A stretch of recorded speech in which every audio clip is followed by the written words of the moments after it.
Ils ne parlent pas. Ils n'en ont pas besoin. Le jugement est accroché à l'espace entre les regards, sharp, pratiqué, calme. Vous n'êtes pas abordé. Vous êtes évalué. Mesuré sans pitié. Un seul souffle est trop fort. Chaque mouvement, trop. Vous essayez de rester immobile, de disparaître. Mais quand même, il regarde. Vous ne savez pas ce que vous avez fait. Peut-être rien. C'est peut-être le problème. Ici, le silence n'est pas la sécurité. C'est l'invitation. Il recherche des défauts comme les vautours pour le sang. Un clignotement, un trébuchement, une contraction d'incertitude, toute la fissure fera l'affaire. Et vous le sentez commencer. Pas visé à vous. Pas encore. Mais près. Plus proche que le confort. Plus proche que la respiration. Quelque chose change. Et personne ne le dira. Pas à haute voix. Mais tout le monde le sait. Vous êtes sur le point d'assister à l'humiliation d'une âme. Cela commence par la pause. Pas le genre qui suit une blague ou un scandale chuchoté derrière un fan, celui-ci est plus froid. Charpé. Les murmures changent. Rire teint. Les yeux se lancent, mais personne ne dit pourquoi. Vous remarquez le changement avant de le comprendre. Quelque chose de tacite tire la pièce serrée. Pas de tension. Pas l'anticipation. Redouté. Vous regardez autour, mais personne ne rencontre votre regard. Ils cherchent tous ailleurs. Ou essayez de ne pas le faire. Une raideur se glisse dans chaque visage. Les sourires tenaient trop longtemps. Les mains qui encore, soudainement incertaines de ce qu'ils devraient faire. Vous ne la voyez pas. Pas encore. Mais vous la ressentez. La façon dont les autres réagissent. La façon dont l'air oublie comment se déplacer. Elle n'est pas entrée, et elle est déjà là. Une présence qui ne parle pas, ne demande pas, mais exige quelque chose de tout le monde. Pas l'attention. Pas pitié. Distance. Et dans cet endroit, où la beauté et le pouvoir et la perfection et la survie, rien menace plus que ce qui ne peut être expliqué. Elle entre. Aucune annonce. Aucune commande. Juste mouvement. Et le silence s'approfondit, épais, fragile. Personne halète, personne ne crie, mais vous le sentez onduler. Un tressaillage collectif, à peine dissimulé. Elle n'appartient pas. C'est la première chose qu'il décide. Pas avec son visage, pas avec sa forme. La symétrie attendue dans tous les gestes nobles, c'est la grâce à répéter dans tous les mouvements, absentés. Son corps ne suit pas les règles. Sa présence non plus. Vous ne savez pas où chercher. Mais vous regardez quand même. Tout le monde le fait. Elle garde son regard, comme si elle savait déjà ce que la pièce pense. Comme si cela ne la surprend plus. Il n'y a pas de panique en elle. Pas de protestation. Juste le poids calme d'être vu et méprisé. Une épaule plus élevée que l'autre. Un mou qui n'essaie pas de se cacher. Une bouche qui repose de manière inégale. Un silence trop lente pour être l'élégance. Trop plein d'efforts pour être appelé équilibre. Elle n'est pas fragile. Elle n'est pas en colère. Elle est tout simplement choquante. Personne ne parle. Pas parce qu'il n'y a rien à dire, mais parce que la vérité est trop laide pour exprimer. Ils l'ont appelé le monstre. Mais ils n'ont jamais demandé ce qui les avait si peur. Cela n'a pas commencé ici. Bien avant le silence de la cour, il y en avait une autre. Plus calme. Plus froid. Un silence qui pendait dans la pépinière. Pas paisible. Pas doux. Juste, absent. Elle se souvient du bruit des pas qui ne se sont jamais arrêtés près de sa porte. Des voix qui se ramollissaient, puis disparaissent complètement. Une berceuse jamais chantée. Une main ne s'est jamais étendue. Elle était là. Mais pas invitée. Nourrie dans les délais. Habillée sans soin. Parlée dans des tons qui ne s'adoucissent jamais. Une tâche, pas un enfant. Aucun joueur ne l'attendait. Aucun nom cousu dans le tissu. Pas de leçon de danse ou d'étiquette. Juste de longues heures de surveillance sans chaleur. Même ses larmes étaient indésirables. Non pas parce qu'ils ont causé l'inquiétude, mais parce qu'ils n'étaient pas pratiques. Elle a appris tôt, ne demandez pas. N'atteignez pas. N'espérez pas. Les autres sont devenus des rôles, scolaires, héritiers, dames, chevaliers. Elle est devenue silence. Dans l'ombre. Ils ne lui ont pas appris à en faire partie. Ils lui ont appris comment ne pas être vu. Ils ne l'élevaient pas pour appartenir. Ils l'élevaient pour disparaître. Ils ne lui ont pas demandé ce qui lui a fait du mal. Ils ont demandé ce qu'elle était. Pas qui, quoi. Les chuchotements ont rempli les lacunes qu'ils ont refusé de comprendre. C'était une malédiction, ont-ils dit. Un mauvais présage. La conséquence de quelque chose de tacite. Une punition, envoyée pour leur rappeler ce qui se passe lorsque Dieu détourne son visage. Les enfants ont été retirés si elle se déplaçait trop près. Ne regardez pas, siffla leur mère, mais ce n'était pas de la gentillesse. C'était la peur. Peur qu'un coup d'œil puisse inviter le même sort. Elle n'a jamais touché personne. Jamais parlé sauf si nécessaire. Mais encore, ils ont reculé. Derrière son dos, ils ont raconté des histoires. Certains ont dit qu'elle avait été changée à la naissance. Qu'une créature FAE a pris la place d'un enfant royal. D'autres ont affirmé que ces déformations venaient d'un péché, personne n'a osé le nom à haute voix. Même les savants se sont joints à eux, se sont comportés, mais pas moins cruels. Ils ont parlé de mauvais sang. Humeur déséquilibrée. L'esprit faible d'une mère imprimant l'horreur sur son enfant. Aucun d'eux ne la regardait dans les yeux. Ils disent qu'elle hurle la nuit comme une banshee. Mais personne n'a jamais demandé à quoi ressemblait le silence quand il n'avait personne pour y répondre. Ils ne l'ont pas seulement peur. Ils l'utilisent. Elle devient un avertissement, passé entre les phrases, cousu en regard latéral. Une leçon enveloppée dans la peau humaine. Ne s'allume pas comme elle. Attention à votre posture, ou vous finirez comme ça. Parlez clairement, ou la pourriture se montrera. Elle n'est pas adressée. Elle est pointée. Chaque enfant connaît son nom sans qu'on le raconte. Chaque jeune femme connaît son sort sans demander. Elle parcourt la cour comme une histoire qu'ils acceptent toutes de ne pas terminer. Ce n'est pas une tragédie. C'est une menace. Pas à cause de ce qu'elle a fait. Mais parce qu'elle est toujours là. Toujours respirer. Marcher toujours dans un endroit qui exige le délicat. Personne ne le dit à haute voix, mais sa présence insulte le système. Sa survie brise l'illusion. Et dans ce monde, l'illusion est tout.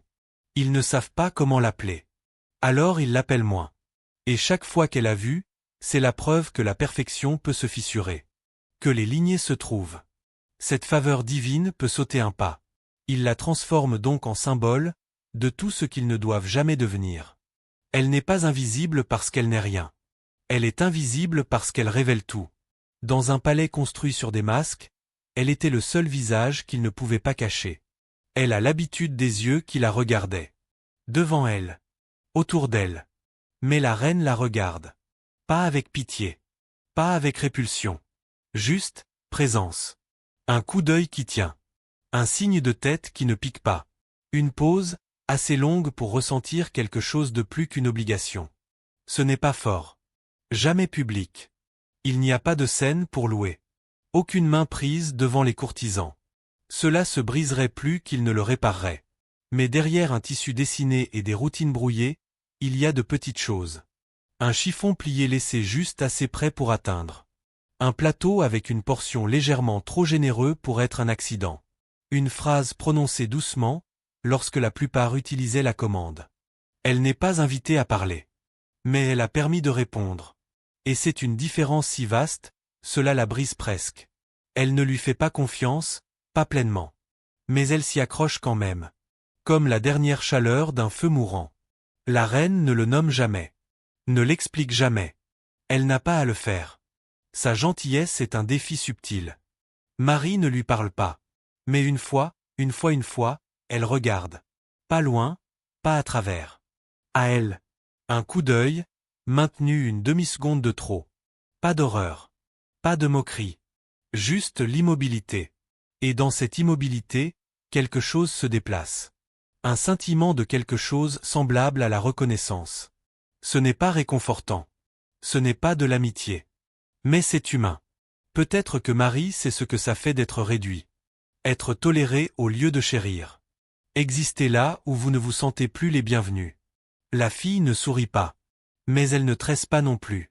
Alors le moment est parti. Élisabeth n'offre jamais ce moment. Elle regarde, oui, mais pas comme Marie. Le regard d'Élisabeth ne s'adoucit pas. Études informatiques. Elle ne tressaille pas. Ne reculait pas. Juste, calcul. Une curiosité silencieuse, presque scientifique. Pas cruel. Pas gentil. Juste clinique. Comme s'il essayait de déterminer quelle partie de cette créature n'appartient pas. Elle voit les mêmes déformations. La même promenade déséquilibrée. Mais là où les autres voient l'horreur, Elisabeth voit le risque. Un rappel de ce qui doit être caché, corrigé, effacé. Marie voit une ombre d'elle-même. Elisabeth voit une menace pour tout ce qu'elle a l'intention de devenir. Et entre les deux filles, la fille est inchangée. Vue. Mais jamais connue. Ils l'ont appelée la médecine. Elle l'a appelée autre chose, malheureusement, quand personne ne pouvait entendre. Ils l'ont saignée. Encore. Et encore. Un bassin pour attraper la faiblesse qu'ils croyaient vivait dans ses veines. Ils ont appliqué des sangsues sur sa peau, les ont regardés gonfler, puis ont salué l'enflure comme des progrès. Ils l'ont fait boire jusqu'à ce qu'elle vomit. La fait vite jusqu'à ce qu'elle s'effondre. L'enroule en tissu, l'attacher aux planches, tira ses membres dans des formes qu'il pensait être plus proches de la droite. Elle n'a jamais crié. Non pas parce que cela ne faisait pas mal, parce que personne n'a écouté quand elle l'a fait. Son corps n'était pas le sien. C'était à eux d'étudier. Le leur pour réparer. Le leur à blâmer. Chaque échec était le sien. Chaque marque, le reflet d'un défaut invisible qu'ils ont insisté doivent être retirés. C'était un puzzle qu'ils ont refusé de résoudre. Ils ne voulaient pas de vérité. Ils voulaient une transformation. Mais aucune salve ne l'a rendue belle. Aucune purge n'a effacé la courbe dans sa colonne vertébrale. Aucune prière n'a lissé les angles dans son visage. Elle est un mystère médical vivant à une époque sans préparation pour le résoudre. Et à mesure que les rituels devenaient cruels, le silence autour d'elle s'approfondissait. Le tribunal ne pouvait pas la guérir. Mais ce n'était pas ce qu'il voulait. Il ne voulait pas qu'elle soit guérie. Il voulait qu'elle disparaisse. Ils la font sortir de temps en temps. Pas souvent, juste suffisamment pour rappeler à tous les existants. Elle ne parle pas. Elle ne résiste pas. Elle marche là où ils lui disent, les yeux bas, les pas mesurés. Ne faisant pas partie de la cérémonie. Juste, inclus. Comme un artefact tiré du stockage. Un rappel. Les réactions viennent en vagues. Tout d'abord, le silence poli. Puis les têtes inclinées. Puis le rire calme, mince, contrôlé, mais assez fort pour qu'elle puisse entendre. Il l'appelle la curiosité. Mais c'est comme un sport.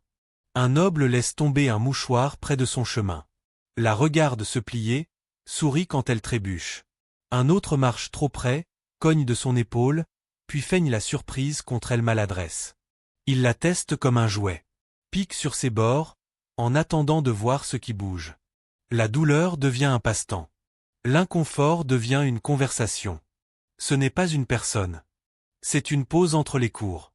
Un oseur chuchoté entre les danses. Elle n'est qu'une aberration visuelle, un sujet de discussion. Et chaque fois qu'il la renvoie dans l'ombre, elle porte leur rire avec elle. Il ne dit jamais son nom. Pas une fois. Il la voit, il doit. Elle a conduit devant lui, brossée par sa présence, se tenait dans le coin de ses couloirs. Mais ses yeux ne s'arrêtent jamais. Pas sur elle. Il ne fait pas rage.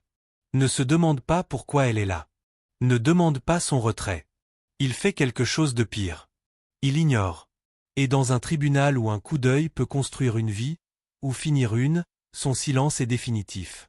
Les autres suivent. Bien sûr, ils le font. Si le roi ne la voit pas, alors ils ne devraient pas non plus.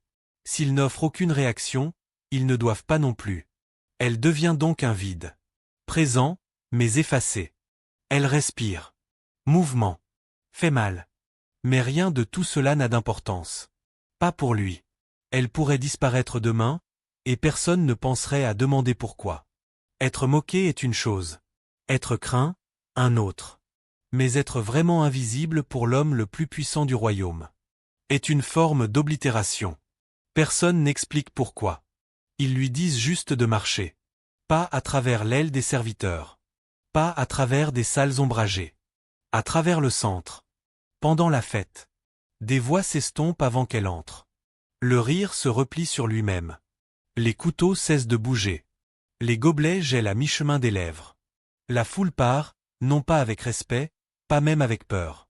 Juste silence. Le genre qui n'appartient pas dans des pièces comme celle-ci. Elle marche. Lentement.